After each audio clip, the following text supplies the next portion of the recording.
ট্রাকে করে যুক্তরাজ্য যাওয়া বা যুক্তরাজ্য থেকে ফ্রান্সে ফেরা এটি নতুন কিছু নয়। এর আগেও বহু ঘটনা এমন ঘটেছে যে ট্রাকে করে, সবজির ট্রাকে করে বা অন্যান্য বড় লরিতে করে যুক্তরাজ্য থেকে ফ্রান্সে যাওয়া বা ফ্রান্স থেকে যুক্তরাজ্যে আসা, এই কাজগুলো কন্টিনিউয়াস হয়ে আসছে। তবে সাম্প্রতিক যে চুক্তি যুক্তরাজ্য এবং ফ্রান্সের, এই চুক্তির ফলে এখন এই রুটে অনেকটাই কড়াকড়ি হয়েছে। আজকে এমন একটি খবর প্রকাশ করেছে ইনফোমাইগ্রেন্টস, যে খবরটিতে বলছে সবজির ট্রাকে করে যুক্তরাজ্য যাওয়ার পথে ফ্রান্সের পুলিশ 15 জন অভিবাসীকে আটক করেছে। ট্রাকের চালক ছিলেন একজন মরক্কোর নাগরিক। তিনি ট্রেইলারের ভেতর থেকে শব্দ পান। শব্দ শুনে ফরাসি পুলিশকে খবর দিলে তাদেরকে ঘটনাস্থল থেকে উদ্ধার করেন। স্থানীয় প্রশাসনের তথ্য অনুযায়ী উদ্ধার হওয়া অভিবাসীদের মধ্যে একজন নারীও আছেন। পাদাকালে প্রেফেকচারের পরিচালক ক্রিশ্চিয়ান বেদলাগু বার্তা সংস্থা এপিকে জানিয়েছেন তাদের শরীরে হাইপোথার্মিয়ার লক্ষণ ছিল, ফলে ধারণা করা হচ্ছে তারা বেশ কয়েক ঘন্টা ধরে ট্রাকের ভেতরে ছিলেন। উদ্ধার হওয়া 15 জনের মধ্যে 4 জনকে হাইপোথার্মিয়া কারণে হাসপাতালে ভর্তি করা হয়েছে। এছাড়া যারা নিজেদেরকে নাবালক বা 18 বছরের নিচে কম বয়সী হিসেবে পরিচিতি দিয়েছেন এমন 4 জনকে অভিবাসীদের সহায়তা কাজ করার সংগঠন ফন্সদের দাজিল তত্ত্বাবধানে নেওয়া হয়েছে। যারা ঘটনাস্থল থেকে দ্রুত সরে যাননি তাদের পুলিশে হেফাজতে রাখা হয়েছে এবং শনিবার শেষ বিকেল পর্যন্ত তাদের জিজ্ঞাসাবাদ করা হয়েছে বলে জানিয়েছে স্থানীয় প্রেফেকচার পরিচালক বেদলাগু। কর্তৃপক্ষ আরও জানিয়েছে উদ্ধার হওয়া কয়েকজনের বিরুদ্ধে ফরাসি অঞ্চল ছেড়ে যাওয়ার নির্দেশ জারি করা ছিল, তবে ট্রাকের চালকের বিরুদ্ধে কোনো অভিযোগ আনা হয়নি।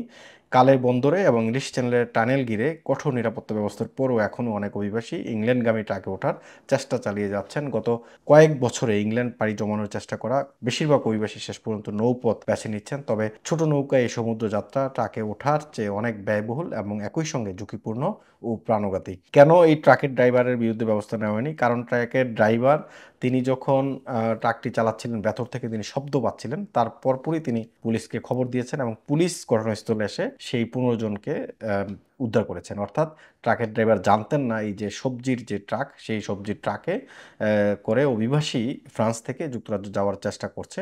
এই চোরাকারবিটারিয়া এই যে বড় বড় ট্রাকগুলোতে এই ধরনের লোক তুলে দেয়। যদিও এখনকার সময় কিন্তু নিরাপত্তা আরও কঠোর করা হয়েছে, যার জন্য অনেকেই সমুদ্রপথকে বেছে নেয়। যদিও সমুদ্রপথ অনেক ঝুঁকিপূর্ণ অথবা ব্যয়বহুল, তারপরও সমুদ্রপথ বেছে নেয়, কারণ সমুদ্রপথে ধরা খাওয়ার সম্ভাবনাটা কম থাকে, যার ফলে এই স্থলপথ থেকে সমুদ্রপথটাকেই বেছে নিচ্ছে।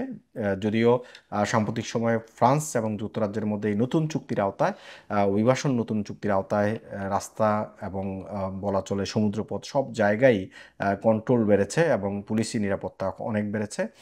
সেক্ষেত্রে এখন আর এটা আসলে অতটা ইজি না যে যুক্তরাজ্য চাইলেই চলে যেতে পারবে অথবা যুক্তরাজ্য থেকে ফ্রান্সে ফিরে আসতে পারবে। বেশিরভাগ সময় দেখা গেছে ফ্রান্সে যারা ওকিটিএফ বা ফ্রান্স ছাড়া নির্দেশনা জারি রয়েছে এই সমস্ত ব্যক্তিরাই ফ্রান্স থেকে এই যুক্তরাজ্য যাওয়ার চেষ্টা করেন। এমআইবি সংবাদ ও সংবাদ সংশ্লিষ্ট অনুষ্ঠান দেখতে ভিজিট করুন www.mibtelevision.tv ও facebook.com/mibtelevision.tv এবং সাবস্ক্রাইব করুন youtube.com/mibtelevision এ।